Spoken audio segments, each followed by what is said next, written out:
Welcome to The Grant, the EU funding podcast.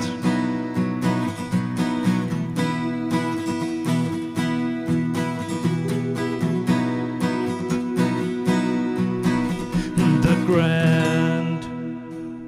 My name is Niels Tuller Winter, and I'm the creator, editor, and host of The Grant. The Grant is an independent podcast initiative with the ambition to dig into all corners of the EU R&D funding system on topics of interest for the full EU R&D funding community. The series I start, they never really stop. There will always be something to add as I move along. This week's release is adding another episode to the timeline series. The visual element in proposals is much underestimated. Or at least for my part, when I was preparing proposals, I considered it a luxury to actually have the time to make nice graphics and layouts. Many of you out there know the importance of a nice looking proposal to improve the impression it will have with the evaluators.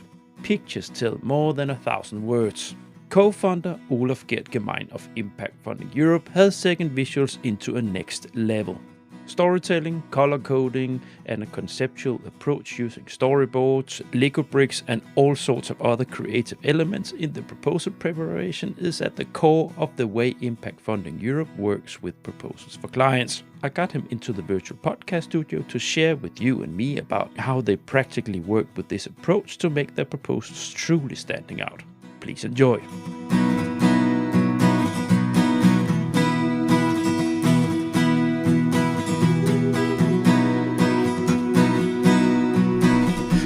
Grant. Welcome to The Grant, the EU funding podcast. Today we'll have another episode, adding another episode to the timeline series. And it's here and there as I move on. It will be like this with the series I make, even when I finish them. There will be something where it makes sense to add something. And that's today. Going to keep you in oblivion for a little while here. So, Olaf, welcome. Welcome, Niels. Nice to have you. And we're going to explain in a second what we're going to talk about. But can you please introduce yourself? Yeah, of course. I'm Olaf. I'm a co-founder of a grant funding agency, so-called Impact Funding Europe. I'm doing grant writing since 11 years now. Yeah. And a few words about Impact. Yeah, Impact Funding Europe was founded now 4 years ago, where I joined forces with some other very good grant writers across Europe. So we met several times. We all worked for us and for alone. But then we joined forces, set up a nice team, engaging also with a lot of freelancers. And looking back, it was a very nice journey so far, where we have more than 400 customers around Europe, including more than 30 universities, very nice other customers in the corporate sector, a lot of startups. And we have made, I think it's already 160 grant applications for European grants. Mm-hmm. And not all of them, of course, most of them are not successful, as we all know. But there are several ones which are successful, and we have achieved something like 200 million euros for our customers. So it's not too bad, I would say. Are you special? Have you narrowed in on specific areas of Horizon? Yeah. We started with Horizon, so Horizon Europe, and but now we're expanding a little bit also to the Innovation Fund, because it's very nice because you have more or less unlimited budgets.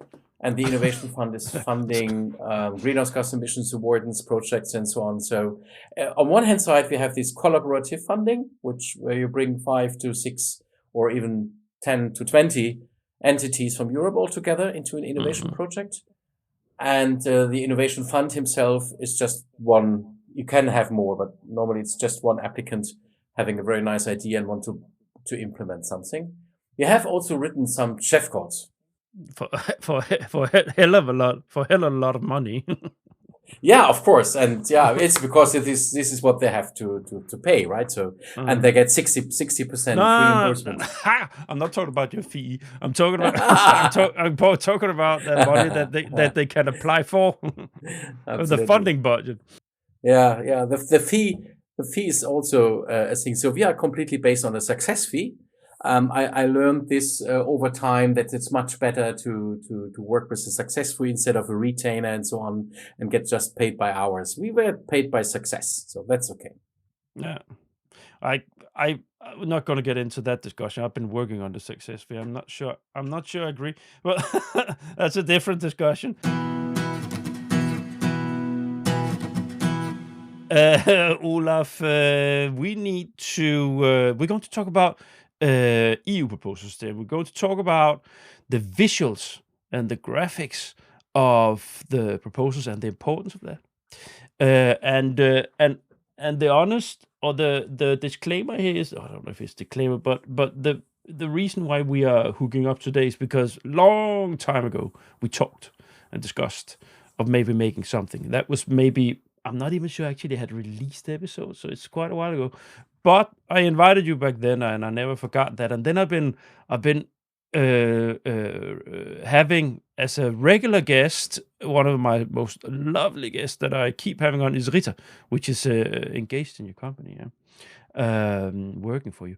So it's so it reminded me. Wait a minute, need to get back to Olaf. For my old promise there. So this is what we're. So you got a free hand on what we should talk about today. And you want to talk about the visuals and the graphics in proposals, which is fine. Good for me to get back. Always good to geek a little bit about the details of preparing proposals. And I know many of my listeners out there, they will love to get a little bit of input and inspiration on how to use the visuals to get away from boring Times New Roman text proposals, right? So yeah, that's a topic. So short fly-in, visuals and the importance of graphical expression. Can you say a few words about it? Yeah, of course. As we all know, in former times, not today, but when I started something like 10 or 11 years ago, I always started with the text, right? So you're starting with a white page and you put your head around and asking others, making interviews and getting first text. And then at the end, a little bit under time pressure before submission, then you start to, we have to formatting things and we think about the charts and who take care of this and so on. And today we do it completely the other way around. So we really starting with a lot of visuals and get this done first, because it's important, right? So the importance of having, I compare it with if you dress your puppet well, the people will fall in love. So you have only a couple of minutes when the evaluators open your text, your PDF file on their maybe small screen, right? So maybe they're sitting on the beach, having their phone in their hands and having a first look at your proposal. And if this first look gives a very nice professional impression, then you have already their heart, right? So you have already a good starting point. So that's why, for some other reasons as well, but this is always to say, we have to make a first very good impression, and this is depending also on the visuals and on the first page, I would even say. I think when it comes, like the square root of this, that's it's deeply connected to the narrative. It's the square root is the reader to have the evaluator. So when they open up the file on their laptop, that they think, oh, that looks nice. So the visuals talks into emotions. Exactly. It might sound a little bit off the chart, but it's not. It's because it's actually what it is. It's a matter of how you feel when you sit and read the document. So it's one thing is that the solid content, but yeah, that it's if you have the feeling, that's nice. Then if even if you're a little bit, if you're not a 15 scorer, you might actually make a difference by having the visuals, because the impression from the evaluators, it's a matter of it's giving a nice feeling to the evaluator with reading your document. Yeah, exactly. And it's something you compare if you have a date, right? You go for maybe to the hairdresser or getting a new shirt on and everything. You also try to have a very first impression and bring this to the table as well. So that's why it's important. And another thing is that visualization, and we have now a podcast, so we have to imagine our audience so that they can have a feeling what we are talking about, because we're talking about visualization, but we have only here the audio. But it's also a side of guidance and professional guidance, right? So anything we using to support our text and our grant proposal is for them, right? So we have really to frame it for them.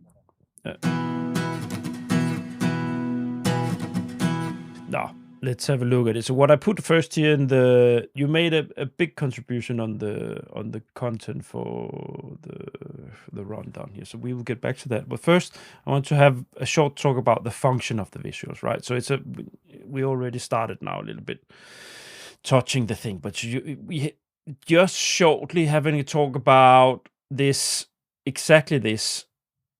The proposal is it's an application. Yeah, it is a document that it's a text document. It's based on text input, and this document and application, it needs to achieve something, it needs to impress, and needs to be solid and serious.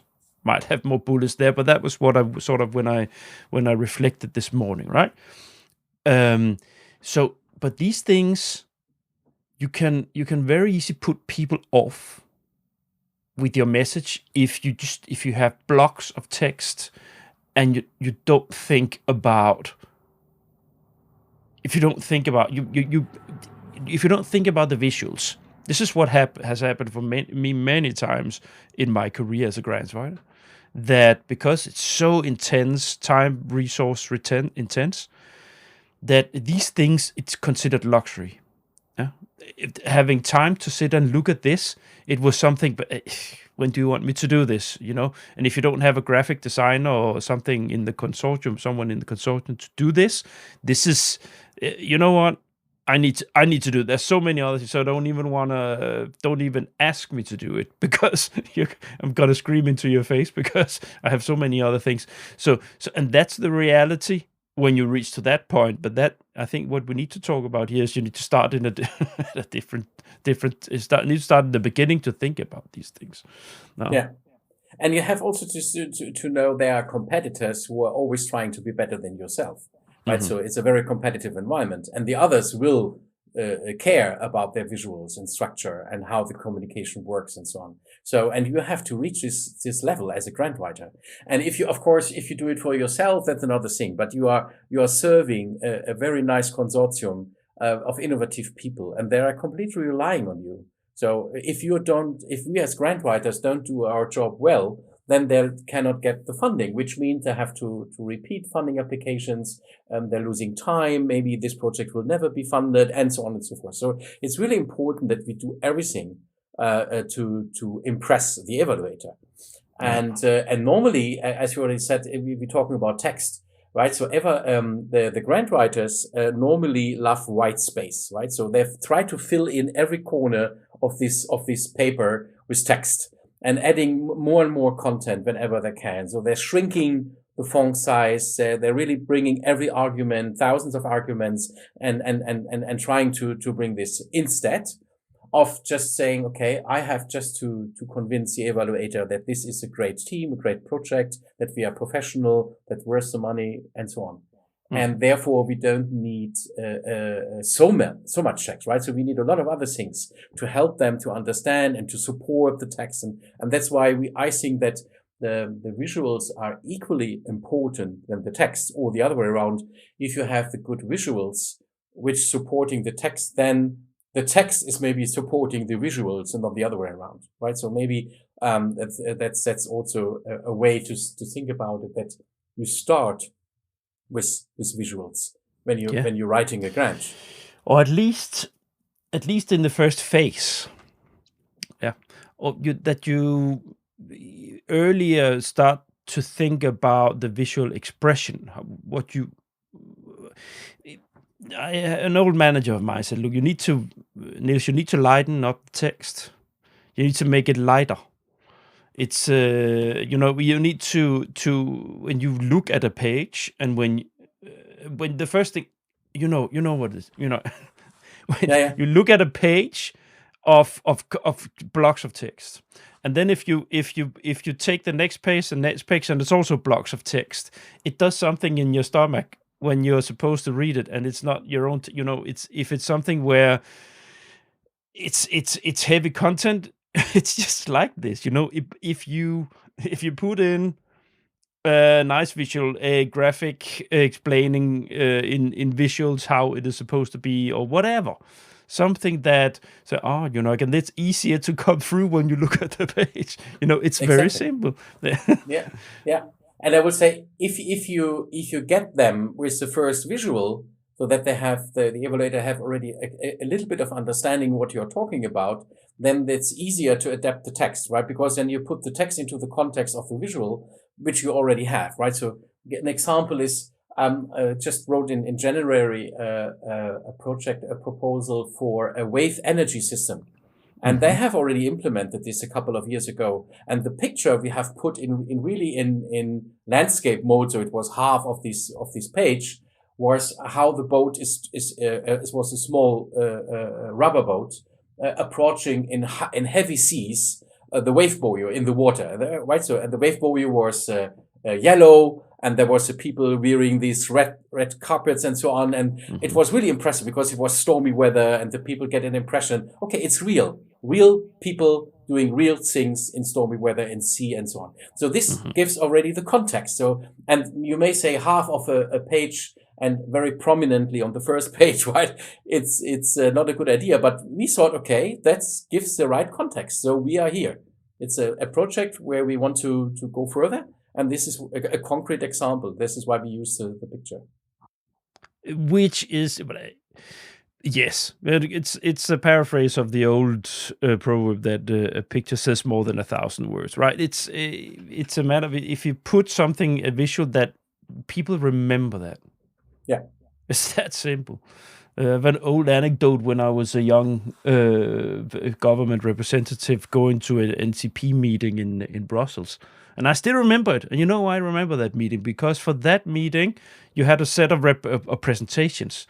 You had the normal, boring EU Commission presentations, but then you had one guy.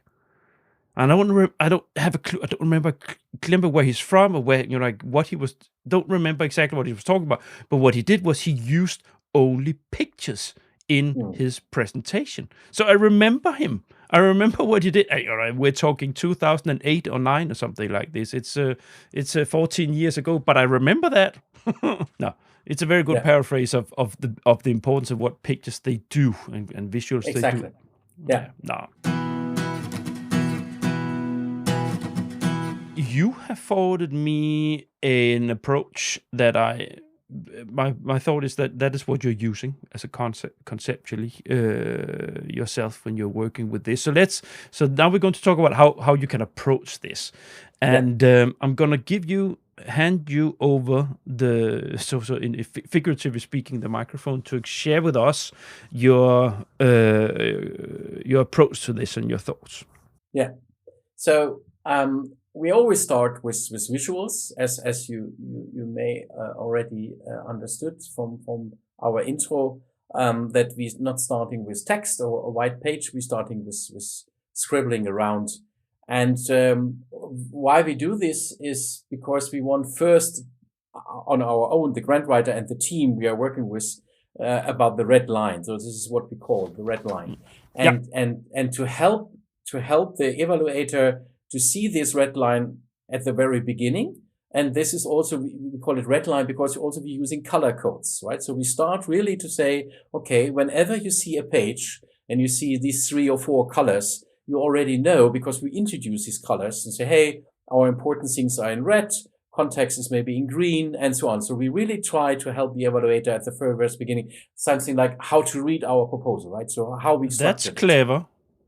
That's clever. And then they said, okay, that's nice. They gave the helping hand, right? So we say, okay, let's, and it's the same as for a page like the content, right? So let's say, no, okay, there are three chapters, or there are 5 chapters, and you will find this and this there and there. So, and how we structure it. So that's because the idea behind the red line. So, and then how we work is really from the very first moment, as everyone do. We try to define the core themes, right? So what is really at the core? What are the challenges? What is really the starting point? And then we define colors, visuals, symbols, pointers, bubbles, something like this. We really try to, okay, what are these 3, 4, 5 things which are very important, which we wants to present to the evaluators and to the audience. And then if this is defined, we use the same visuals at any, normally we have these 45 pages or 70 pages, or the others. I already told you, we also make very big proposals where 700 pages with a lot of annexes. So we're using the same colors, the same bubbles, the same symbols we created everywhere. So that whenever they look into a page, at the front, at the bottom, or in between, they recognize, okay, they're talking now about core theme number 1, core theme number 2, and so on and so forth, right? So context, team, impact, and so on. So we really try to start with this. And we have it also, so I personally do it with some cards. My colleagues do it with Post-its, right? So you write it down and you position this on your desk. So whenever you are working on this proposal, you have around you some of these Post-its or some of these bubbles items so that you always have them around you and know, okay, these are the 5 things I really want to make or bring in front and have, and this helps to guide the evaluator with their eyes, because he always get it again and again and again and again. So that's why symbols, arrows, pointers, bubbles, and all the other things are so important. So that's the starting point. It's incredibly clever. I hope so. Yeah. No, but it is. It's because I've been working with this for many years, but never thought about using color coding. Yeah. So then the second thing is we introduce all these things already on the first 5 pages. So some people say it have to be on the first page, but this doesn't work because you have to start with something. But we really try to bring in the first 5 pages all these introduction cases, and we're providing the full narrative, the full storyline. So starting from the challenge and all the other things until the solution, what we promised to bring, and so on the first 5 pages, which is of course not consistent with what sometimes the EU proposes. So we have to twinkle a little bit around it, but we try, okay, if the people understand the first 5 pages and they see that we are in a sequential flow, that we have one Lego brick on the other, then he will have a better feeling, and then he will be guided through the other 40 or 100 or whatever pages, having this in mind. And that's why we introduce all these symbols and guidance on the first 5 pages. The hardest thing, of course, is then if you have a very complex and logic thing, to put this into a sequential flow, right? So because you need them to start, okay, guys, I know, okay, you're talking about this challenge, you're talking about your capacity, you're talking about how to implement it, what are the implementation activities you do, what are the outcomes, and so on. So, and to put this in the right order, we come later to this when we talk about per charts and so on. You have to guide them and give him some visuals so that he can follow that this is step number 1, step number 2. So that's why when we have these bubbles, we give them also a number, right? So number 1, number 2, number 3, and so on. So that he already know, okay, we are talking about the second step. We are talking about the third step. And if you follow our approach and how we put this on the timeline as well, you see, okay, starting, next step, next step, next step. So that's why we call it a sequential flow. That's the thing. Yeah, and then it will be if you have this in place, which normally takes a couple of sessions with our consortiums where we're working for, then we start writing down a kind of storyline in a comic style. Yeah. There was a nice starting point from a Moleskine paper. So it was every page is just one small story, and I have just 10 pages to tell the story in a comic style. So they are starting with this first page and scrabble a little bit around. So who we are, what is the challenge? There's a big problem. There's storm, or there's no energy, or a water scarcity, or whatever the problem is. And then I go following. So in a kind of comic style. And if we have this in place, let's say we call it the storybook, using already these things, then we really start writing. So that we always know, because we have these pictures in our mind when we start writing. So we know to what we relate when we write, and what are the items we can use to point the audience to the right part of our storyline. Yeah. Okay. Yeah. Yeah. So this comic, do you put it in the proposal? How? No. We use it in this conversation with our consortium. Okay, because, so it's okay, understood. Yeah.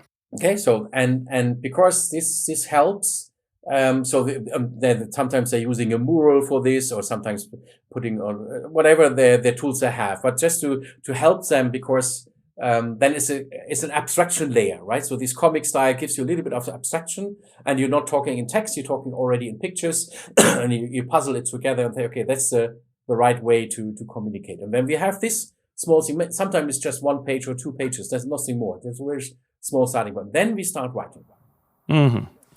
Okay, got it. Yeah, okay. So that's this is how you establish in the beginning.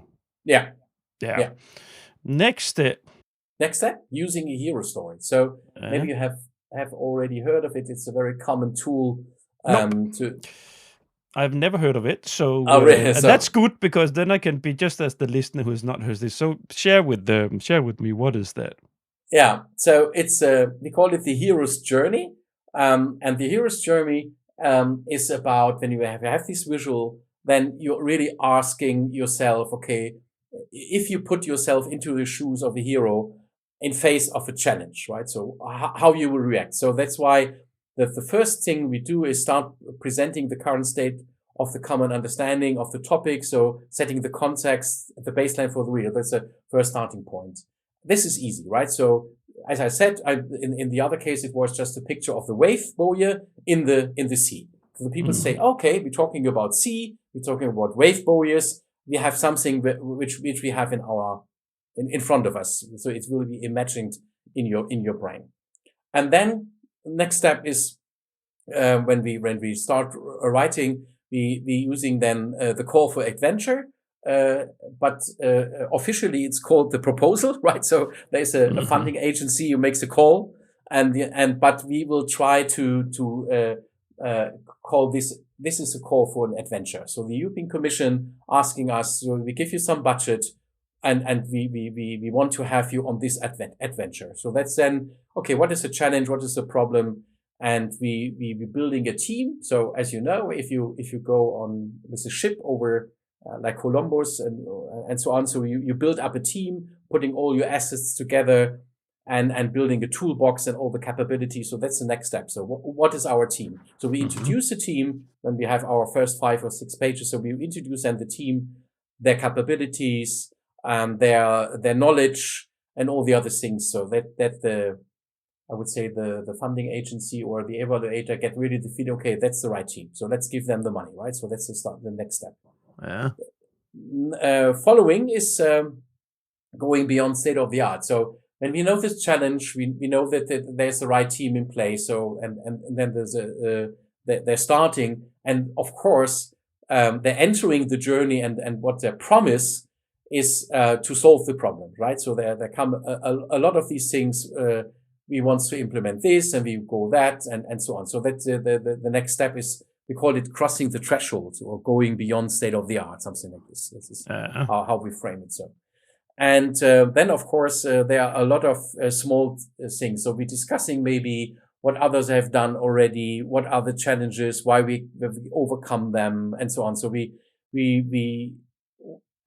it's something like we stay in front of the dragon's gate, right? So before we jump in, we have the feeling, okay, we are aware that others haven't reached this point, but we will, right? So we have the right assets in place, we have the right team in place, we have the funding. So it's also, you can already clearly say, without the funding, this will not happen. So we are asking for the funding, because we are not, otherwise we are not capable to fund our activities. So we stand and we are, we're building the team and staying in front of the dragon cave, I would say.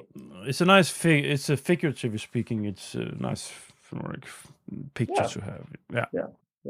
So, and then, we have to jump in, right? So, we call it the approach to the inmost cave. So, we already know that there will be a lot of challenges. There's this chapter, we all know it's called risk mitigation, right? So, what you really do in case the dragon comes along, or there are 5 dragons or other problems coming. You have nothing to eat, nothing to drink. You will really suffer. So, how you deal with the challenges? So that's why we describe our methodology, right? So because we want to survive, that we got in, we trying to find the right elixir, right? So when you take the picture of the dragon cave, right? So you are asking for the solution. You want to get this big egg out of the dragon's cave, right? So to save the world.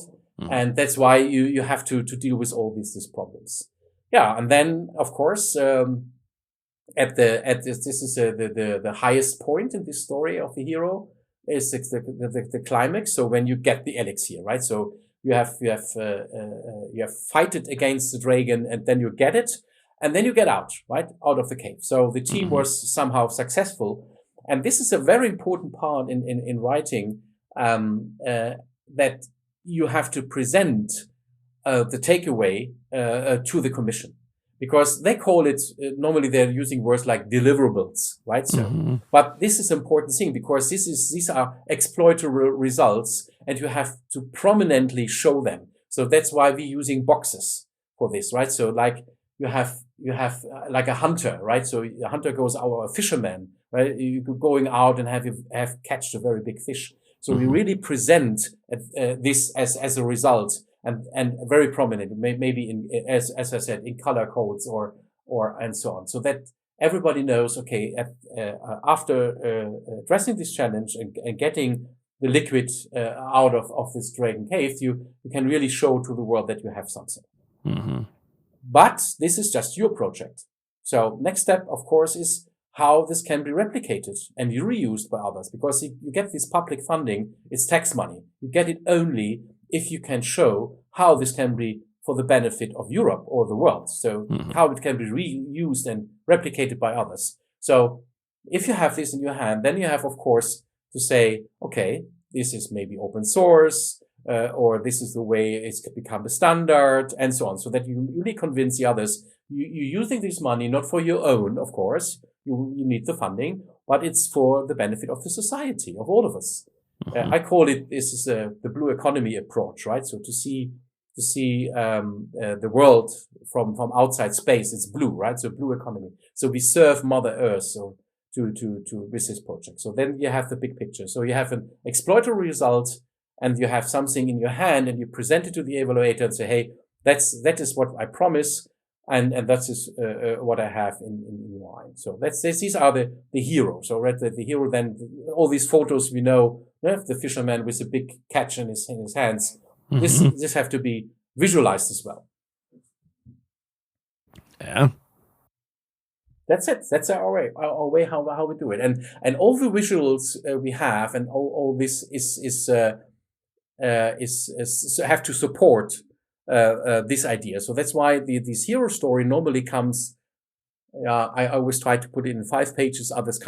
My colleagues come always with 10 pages, and then we try to bring it down to 5 pages again. But so this is the starting point. And if this is a convincing story, then the evaluator will more easily digest and understand all the other things which coming later on. So that's why when you put this, then of course maybe you say, let's say exploratory results. You're giving a number. Now we have maybe 3 or 4 exploratory results.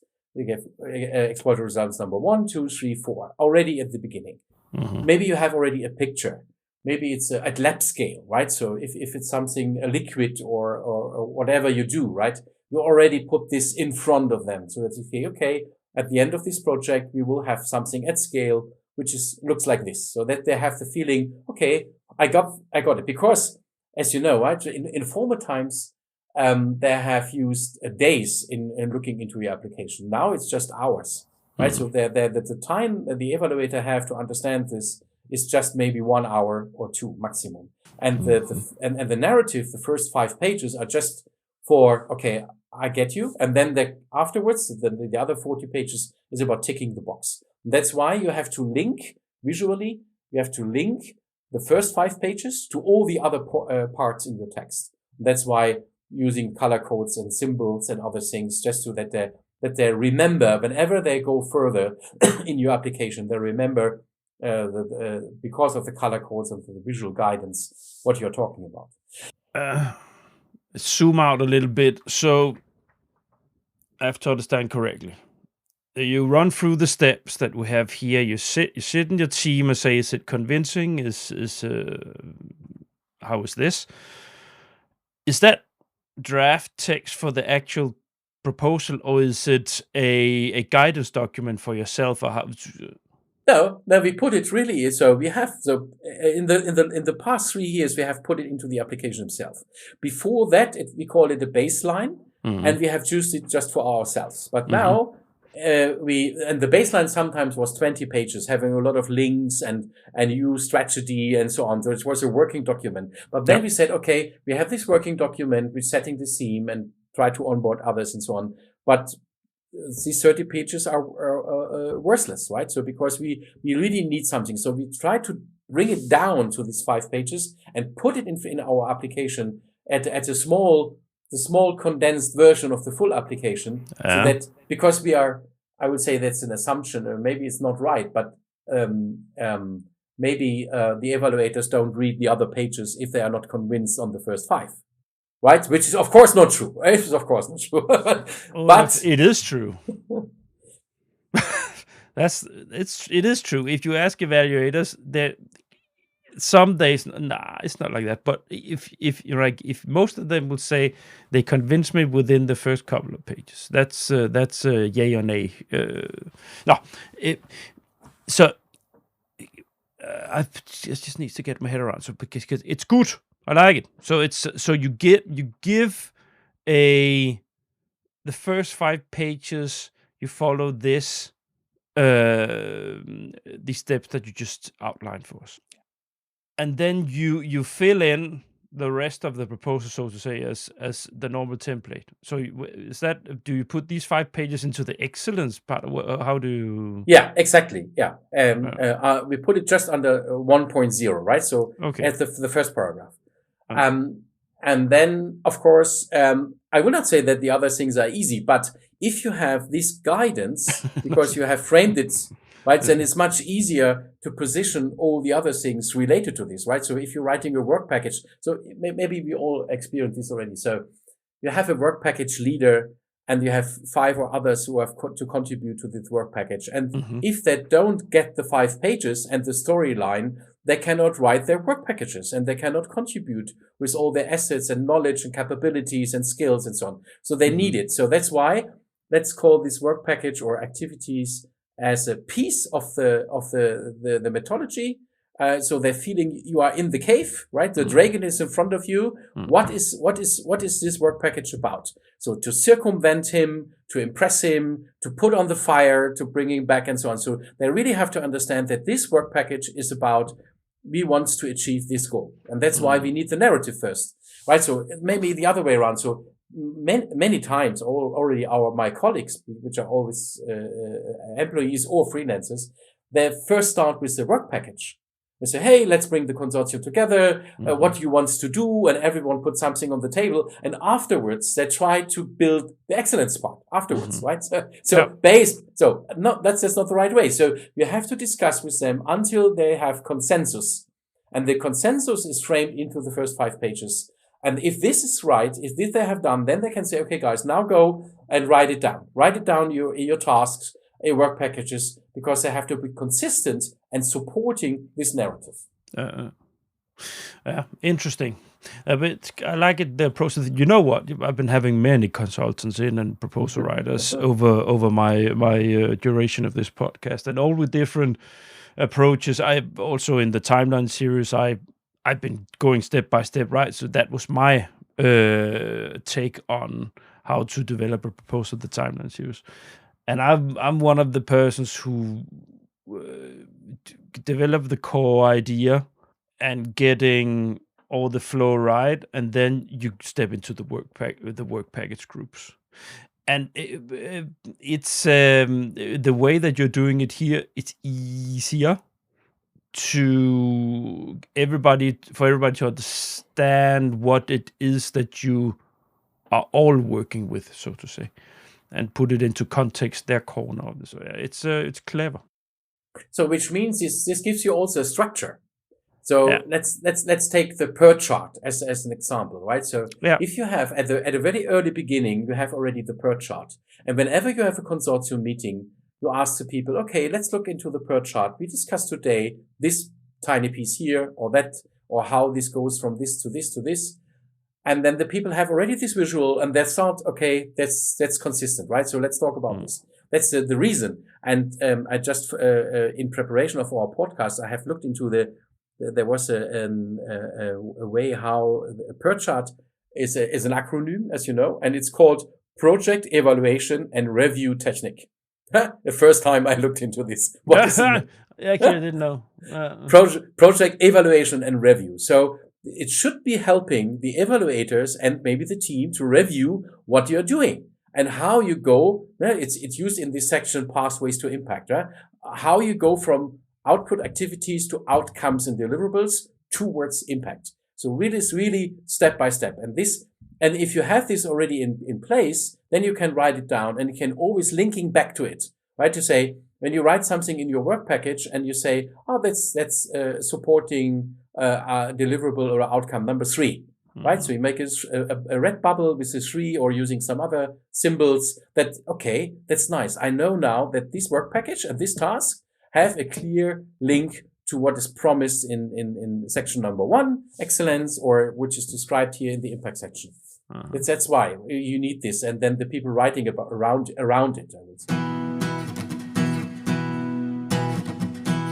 Now, I want to connect us to the next block, the graphical elements, and to share with us, because you also prepared a little bit on that. Yeah. So now we talked a little bit about this approach, making a very strong narrative, color codes, and so on. Now, the actual visuals, the actual graphics that you need there. Can you take us a little bit through how you connected with this approach? Yeah. So we talked about already the first visual. In the example I gave, it was a picture of a boat in heavy storm. But I would say you can also take a graphic, an infographic. But typically, an infographic, everybody as a starting point or as a junior, you put all your information in one infographic, right? So you have maybe 10 things to say, and all the things will in this infographic. And you make a lot of links, and everybody should understand this single infographic. This will, of course, not work. So which means looking at maybe the 1 or 2 most important things and as the first 1 or 2 pages. And if you don't take a picture because it's not reality, then you have to present an infographic with a core message. And it's just one message, right? So, and that's why I called it the central explainer visual, right? So that you're starting with something at the first 1 or 2 pages, which will be used to explain maybe the output, the envisioned future or whatever. So that you have just one thing, and it has to be, of course, designed, right?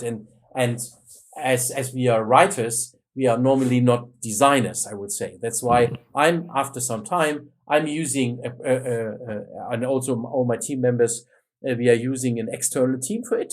So we start involving the external team 2 months before submission. We say them, okay, there will be the following. Here's a link to our SharePoint. You can look into this. We want 10 to 15 infographics we need, with including Gantt chart and all the other things we will talk about. And then the graphic team already knows what's going on. They look into this and they follow up, and it will be completely different, right? So the professional designer have a different approach. They are used to it, and that's why we don't do it on our own. We just scrabble around, and then we are relying on these external professionals to help us. Yeah, because that's where that's different from consultant company to company. Some are very small, yeah, they are themselves lone riders, consultants, and then you have smaller companies, and then you have moving up to middle-sized as yours, and then the big ones, which I was part of. And even in P&O, I did not have I didn't have a resource I could draw on for that kind of thing. In P&O Belgium, that was, we had to deal with it ourselves. So it's and that's a manager decision, right? It's a manager decision on what you can spend on, how you deal with the different elements of preparing a professional proposal for a client, right? So that's well, good. I'm happy for your employees, for your colleagues there, that this is a decision, because it is very nice. So at what point of time do you take in that person, the external? Yeah, it's a couple of weeks before submission, right? So it's, of course, after the hero story. So if there's no content, you cannot brief the designer what we're talking about, because the designer will come with some tiny pieces of color and say, hey, that's the right tone, because there are so many presets of colors. And you need these colors because you also make some symbols in your text, or arrows or boxes or outlines. You always try to use the same colors. So that's why you need at a certain stage to define, okay, it's maybe for this wave energy, we have a set of marine colors, blue and turquoise and so on. And if you're maybe talking about electricity, it's more about yellow and red and so on. So you need to start a discussion. And then you have you scribble around, okay? So you have some charts, and we rebuild the charts, right? So we don't take charts from others. We make, of course, because of the authorship and integral property, we make a link to the original author. So we have used the content from others, but we rebuild it because we want to have the same color code behind and the same impression and size and also clarity, I would say. And that's why we rebuild all the charts and everything. Okay. Question. At what stage, or how do you involve the partners? Do you involve the consortium in any of this? No, I have to say. That's interesting. you ask. It's interesting. No, I'm curious. I'm not just curious because you created a story. Now I'm zooming out, looking at, now we've been going through red line, the hero journey, and how you work with the actual graphical elements when you reach to that. Yeah. But when you zoom out and look at this, normally when I would involve the consortium in, or core partners for the development of you understand? Yeah, absolutely. So they come up with some visual ideas. We take them, right? So it's a communication about it. That's true. But then we are the touch point for the graphic designer team. So the consortium, or the one consortium member talking with us, and we talking with the graphic designer in the background. And finally, sometimes it's 3 or 4 days before submission, we have all graphics. And then we find, of course, mistakes. Oh, this was wrong and that. So there will be an update in the very last minute.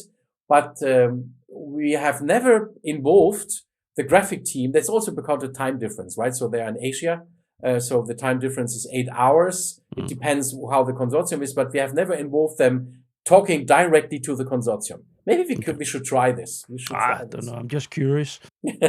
When you do the hero journey, when you develop those 5 pages, is that, how do you involve the consortium there at all, or do you develop the storyline yourself? How does that work? No. We do this together with. So this is why we are using the mural boards. That's just one possibility. So we have these shared whiteboards, and then we're working on this together with the consortium.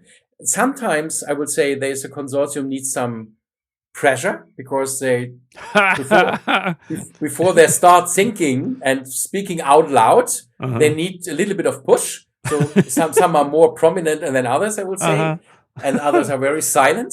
So but if you have them maybe in the third session of 1.5 hours, they start contributing, say, hey, that's my take on this and so on. So, and then we present them, of course, the storyline, and then sometimes you have the impression that they have not read it, right? So then you say, okay, please, guys,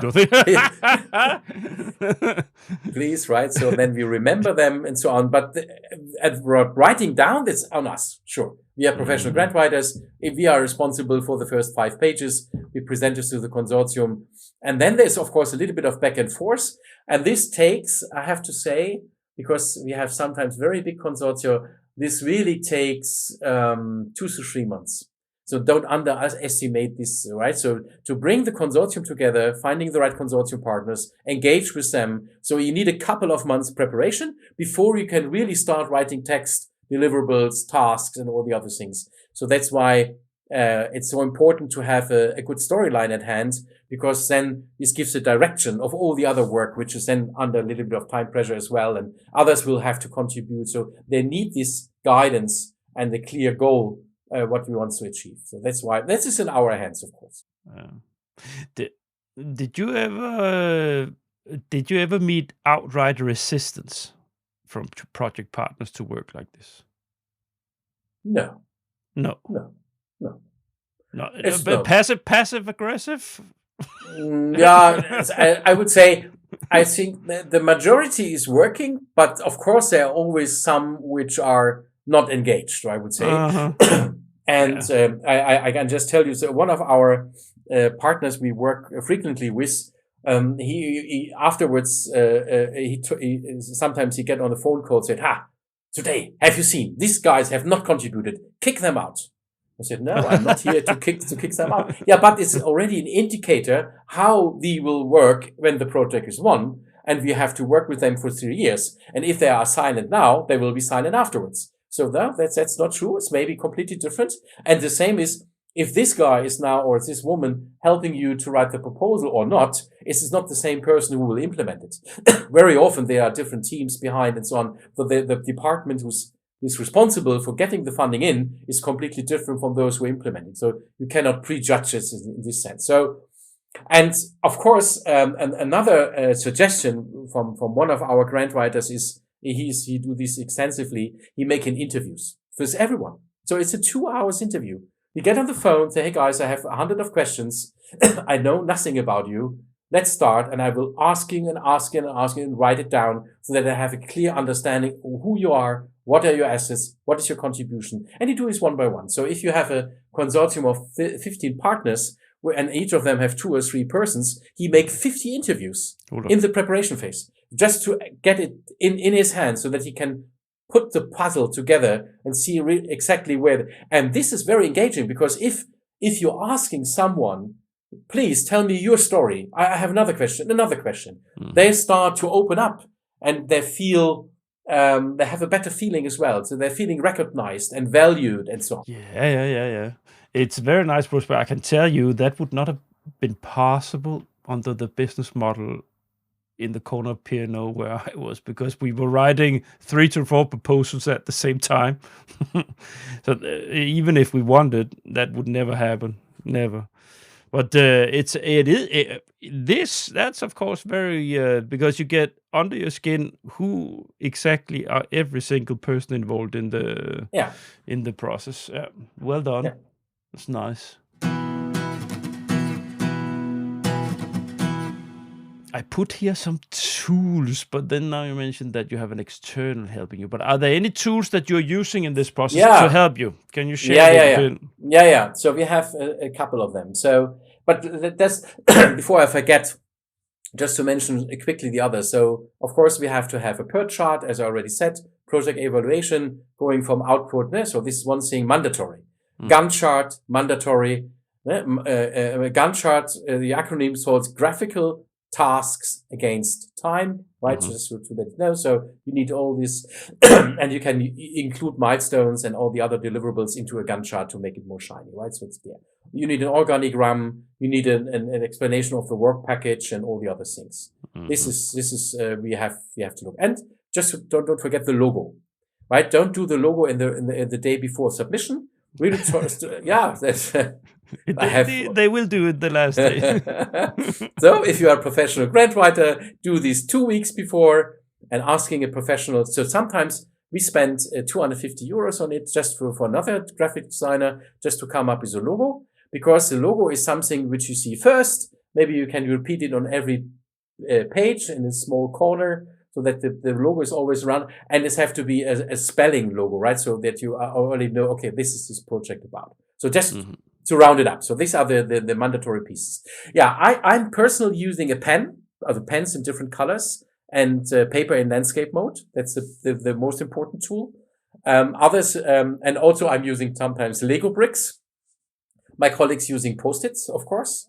Lego bricks helping to organize yourself very good, and you have something haptical in your hand, so you can organize, okay, this is a building, this is a ship, I want to go from here, from there. So this Lego playing around helps you to understand the narrative. Post-its are also well, because you can collect a lot of things and put this on Post-its and rearrange the Post-its. I have also in all our offices, we have a Samsung flip chart, which is a digital whiteboard, which you can share also online with others, so that people can work. And then, which I used in the couple of 3 years or so, is a Moleskine digital pen. So I have a Moleskine book and the digital pen. And when I'm writing in my book and make some notes, it will be automatically digitized, so that I can show it later on to others. Because when I'm in train or on the flight and have some ideas, so it will be automatically, and I make some pictures. And others are using, as I already said, the murals. So there are these whiteboards which are shared. You already mentioned Rita. I can say Rita loves Lucy Chart, right? So the Lucy Chart is one of the tools he's using. And I'm personally using PowerPoint and Photoshop for the briefing of the designers. And I think the designers using Adobe InDesign mostly. And I always ask them to transform this into PowerPoint, because at the very last moment, and this is, I will not say every time, but very often you need to make a small adjustment a day before submission. And when you then call back the designer, that's it. So the designer starts everything, and then he transforms it into a PowerPoint presentation. You have it at hand. And then as we always make the submission the day before, then we find a lot of mistakes. So at submission date, we make another submission. So that's why it's always good to have these visuals at your hand in PowerPoint, so that you can adjust them. So as I said, pen and pencil, paper, Samsung flip chart, and so on. So analog and digital, but I guess also called back to Rita, AI. In writing, start to move in there. Yeah, in writing, I'm asking ChatGPT for explanations of myself. So I'm writing something, and I'm using the chatbot what he thinks about what I'm writing here. So can you make it better? Can you give me feedback? And so on. And this helps me, because you are sitting alone for the screen sometimes, right? And you have to produce something which will be presented the next day to the consortium or to your colleagues or so. And having this AI tool in front of you helps you to ping pong a little bit with your text. So this is how I'm using AI. But you would probably also be very well if you teach it to use the hero journey model. That's a good idea. Yeah, I haven't tried it. Rita have already recommended to use AI for this reason as well. But maybe she. I can reassure you. She can can teach you. Okay. But you can teach the chatbot, right? So you can use this. Of course there's some work in teaching it. But if it gets it, and when it has it, it's just gonna get better and better. Yeah. Okay. Yeah, should do it. But I stand where I come from with having working with tangible things in your hands, and I'm happy to hear that you're using Lego as a Dane in your work in the beginning very much. Yeah. There's, as you know, there's this department of Lego series play and so on. I have used Lego very extensively in the last 10 years, very big ones as well. I have sometimes models which are 5 to 4 meters. And put them on fairs. Maybe if you are on the Smart City Fair in Barcelona, you will see it, because it's on the FireWare booth. I'm in the inventor of this. So because, FireWare Foundation, Future Internetware, FireWare Foundation, have a lot of community members, and they have very nice projects. And every project get a square of 30 by 30 centimeters. And everybody tells a story on this Lego model. And then I put the pieces together to show how the world looks like if it's supported by FireWare technologies, and so on. That's why. So everybody, and then there's a small basket for transportation. So everybody from the world can send his Lego model to the fair because it's modular, right? So it's just 30 centimeters. So everybody knows I have to stick to this convention. And then there's also a possibility to put some Arduino or Raspberry Pis behind with some lightning and other things, and QR codes, of course, because you're using a QR code, and then you can see it will be linked to some of your websites or a YouTube video. So in this sense, it's a way how to communicate. And with my team, I using Lego bricks very, I would say, in a way, really building something in a couple of hours, so 3 or 4 hours. Because this haptical feeling helps you to, I don't know how this works, but psychologically is something like, if you do it with your hands, it will reflect on your brain and the other way around. That's why it's very, very efficient. Yeah. I'm happy to meet a Lego enthusiast. Okay. It's great. Okay. I was so much. I spent a lot of my hard-earned money when I was a kid on Lego. No, we approaching the end.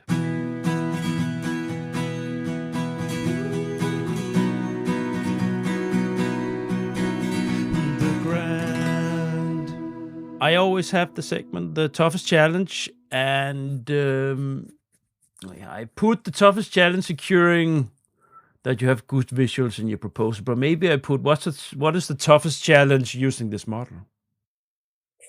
I would say because we are always working in a team, right? So we are not a grant writer as alone. We are always 4 to 5 people writing this grant together, right? So we have a coach, an evaluator, a first grant writer, a second grant writer. So it's always a collaborative work. And onboarding others to our working style takes some time. So that's why we allow a freelance grant writer to work with us over 1 year in 3 proposals before we start judging about it, or say, is this good or not? Because it needs some time to work in a team, to find yourself, position yourself using these tools, the digital environment. We are a remote team, right? So we are in Africa, in Portugal, as you know, in Germany, Croatia, everywhere. So and that's why the toughest challenge is really how to educate each other. So we have every week we have an education session where we educate each other. Right, so everybody gets a schedule. So hey, twice a year you are on stage. It's your topic. You can decide whatever you want.